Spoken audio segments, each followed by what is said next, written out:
The Lenovo Storage DX8200N comes powered by NexentaStor software-defined storage. Factory integrated on Lenovo's hardware, it can be integrated with all of your major cloud platforms. This is an overview of the Nexenta Fusion Management Interface. Using this web-based GUI, you can look at multiple appliances, whether they're standalone or in an HA cluster. This first overview gives you a quick glimpse of the health, any alerts going on, as well as the configured and installed capacity of each one of the appliances. You can also then drill into each one of them or use this screen to register an additional appliance.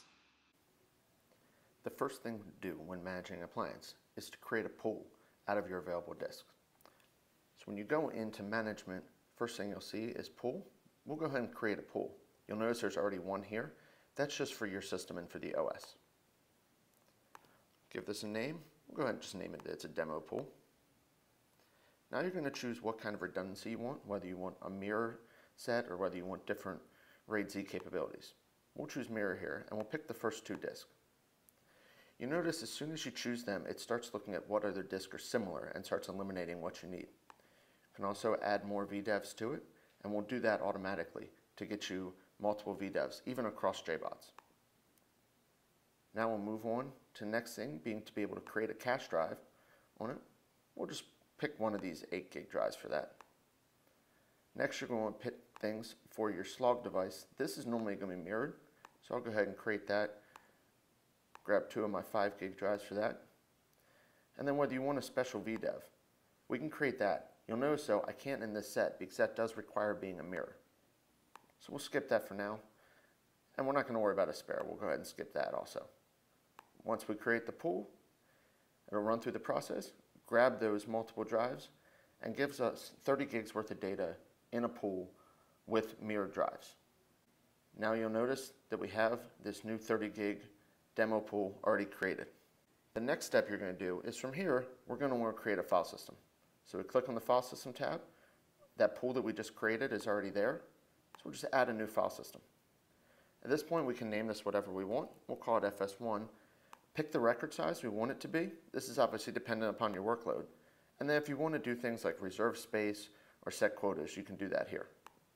Now we've created our first file system, FS1. From FS1, the next thing we're going to do is go ahead and create some shares. When we're creating a share off of a file system, you have the choice between NFS or SMB shares. You can easily choose either one. We'll start by doing an SMB share. Automatically gives it a name.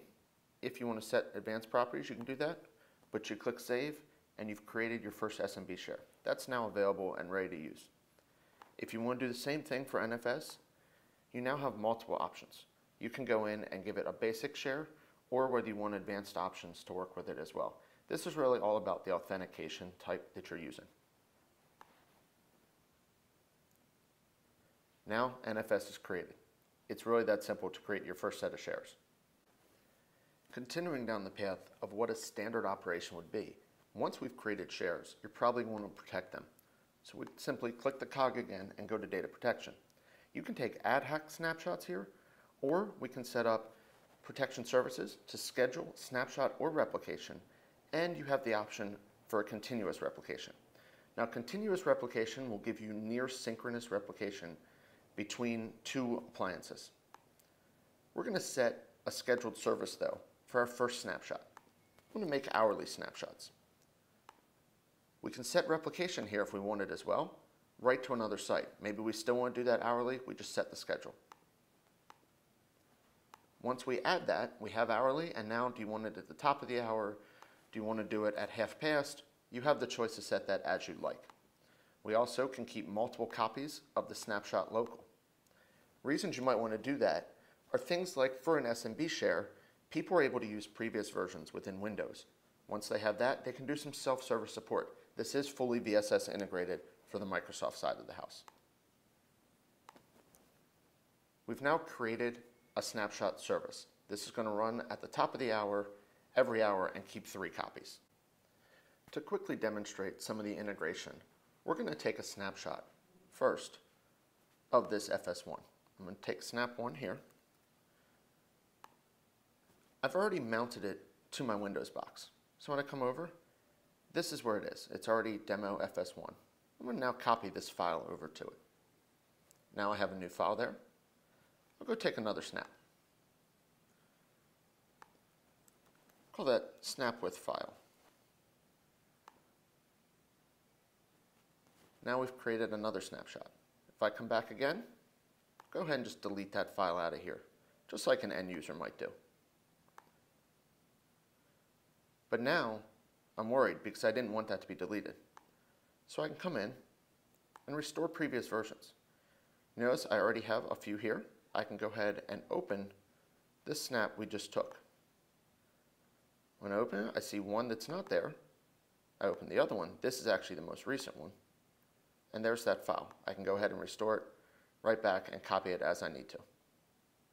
I'm going to go ahead and copy and replace it since it was my first one. Now that we've done some work on this system, I can start getting more analytics about what's going on with my array. I have an initial dashboard that's consistent across all of my appliances, and I can see that when I click the dashboard link, but I can also go and edit that under the analytics side.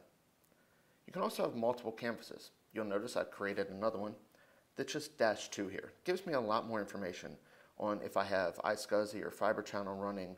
Maybe I've got more SMB with something like SMB3, but I can see all kinds of different things. Speaking of SMB, I'm going to go ahead and create a canvas that's dedicated to just that. From there, I want to add my top SMB shares. If I had multiples, it would show it. I'm going to show it in the last hour and on what my total IOPS are. But I could also show bandwidth and latency. And that's consistent across my entire environment of how I want to choose that. You can switch it per array though. Now I want to say a specific share, that one we just created, and let's look at the IOPS. But I don't want to just look at IOPS. I want to be able to clone that and be able to look at latency.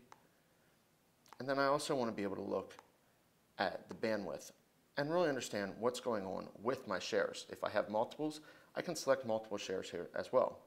And it's real time, or I can go into historical. Once these are created, these are saved. I can come back and look at my shares, put them up for screens, whatever you want to do. This is really a nice quick overview of what you're looking at when you use the Nexenta Fusion interface.